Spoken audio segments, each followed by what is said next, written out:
Taylor Sheridan's Yellowstone took America by storm. Despite losing its main star, the show continues to both pack a punch and be reflective of a twisted version of the American dream.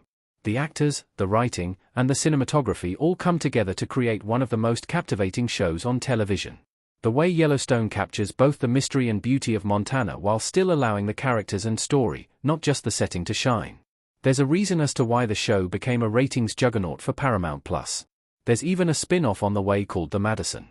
But, one character in Yellowstone caught my attention and remains in the back of my mind even to this day. McDonough has certainly earned his status as a prolific character actor. The actor often plays villains, but chief among them is his character in Yellowstone, Malcolm Beck. Because of how the character continues to linger in my mind, I believe that McDonough's Malcolm Beck is the best villain in the show's history. McDonough plays real estate mogul Malcolm Beck on Yellowstone. His character has a deeper meaning. I've seen many depictions of evil characters on television, but few make my skin crawl as much as Malcolm Beck, played by Neal McDonough.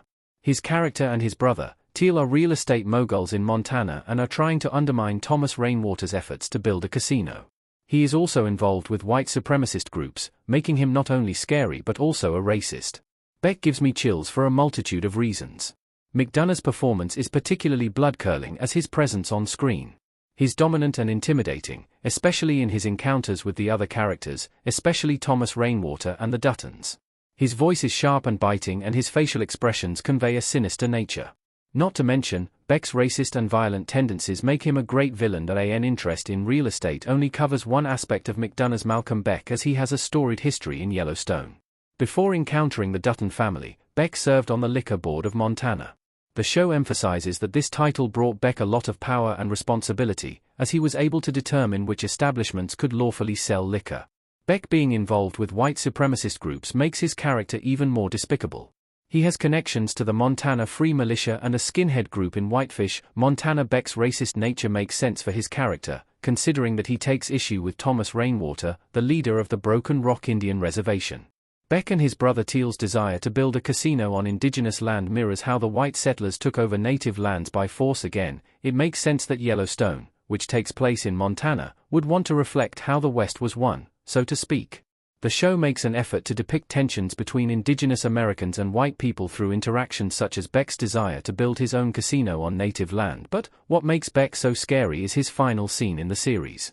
Beck's brother, Teal, along with the help of a white supremacist militia, kidnaps John Dutton's grandson, Tate, and all hell breaks loose. When John finds out that Teal is keeping Tate hostage, he tracks down Beck. John shoots Beck 3 times and demands he reveal the location where Teal is holding Tate. In a chilling scene, John says to Beck, "You have one last chance to make it to heaven if Beck reveals Tate's location." John also promises that he will send his helicopter to transport Beck to the hospital. Beck refuses and chooses to die by himself in the plains of Montana. With his last breath, Beck admits that he wishes he never met John Dutton. Other TV roles McDonough has done. He consistently steals Tay's show. Justified Neal McDonough with character at bar. McDonough is well versed in playing villains.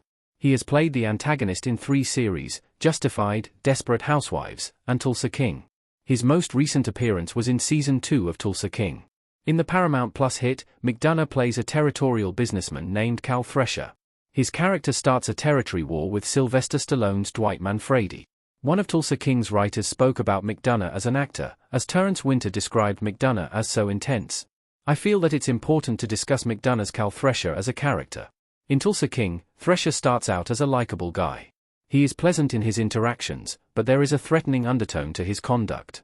From his first interaction in the series, McDonough clarifies that he will fight tooth and nail to keep his business empire the most powerful one in Tulsa.